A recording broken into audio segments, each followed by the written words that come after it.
Hello everybody, welcome back to another session of Tips from the Trenches. First of all, thank you so much to those that are sharing and liking these sessions. Please continue to do so. Recently, somebody reached out to me and asked for some information on young onset dementia. So in some of the previous sessions, we have discussed that one of the risk factors for dementia that is non-modifiable is age. At the same time, I shared with you the good news that there are risk factors that are modifiable. And so some of those were some of the chronic health conditions such as diabetes and high blood pressure, staying active, avoiding smoking, etc. So those are risk factors that we have some control over. So dementia, as we know, is life-changing, and unfortunately it is a very challenging disease. While there are globally around 55 million people with dementia, of that 55 million, we have around about 4 million with young onset dementia. So that's about 7%. So it's also known, you may have heard the term early onset dementia, so they're interchangeable. And so that is for any person with dementia that is diagnosed under the age of 65, but it can be as early as in their 30s and 40s. Now, although there's no medical difference between dementia and younger onset dementia, you can certainly appreciate that it will come with unique social, emotional, and financial challenges. You know, at the time of diagnosis, a person may be in full-time employment, they may be running their own business, actively raising a young family, and in some cases even caring for an aging adult parent.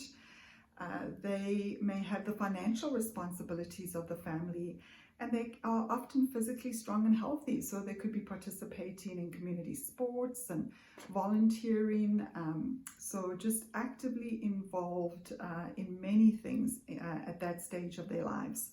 So another very challenging aspect of young onset is that getting an accurate diagnosis may be difficult, and it can take a really long time. Because young onset dementia is rare in working age people, it often goes unnoticed and gets misdiagnosed. So it's often misdiagnosed in young patients as depression, as stress, or burnout, which is more common in middle age. And it can also get misdiagnosed as a psychiatric illness. But it's so important that recognizing the signs and symptoms and getting support sooner, because this can drastically improve the quality of life for the person living with dementia and the care partner. So if you do have concerns about yourself or about a family member, it's so important to talk to your healthcare provider and ask them to do their assessments.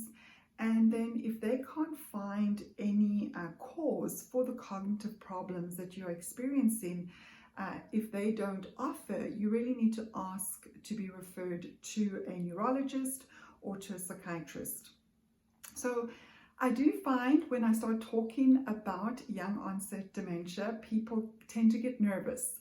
And often this is because people are still believing the myth that if they have a parent or a grandparent with dementia, that it's inevitable that they will get dementia. So I'm glad that I get another opportunity again to bust that myth.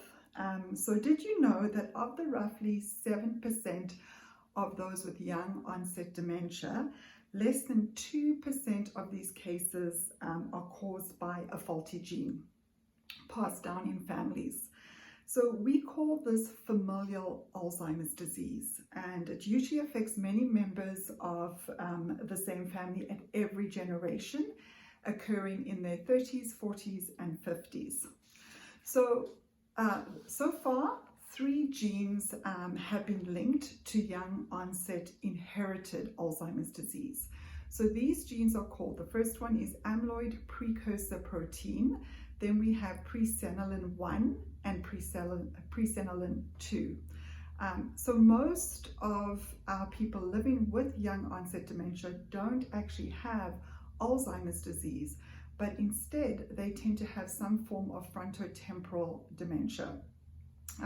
It's really important to note that although the primary symptom is memory loss, at least 33% of those with young onset dementia will experience trouble with in vision, spatial issues, language difficulties, and behavioral changes. And so how do you support someone in your life that has young onset dementia or is caring for somebody with young onset dementia?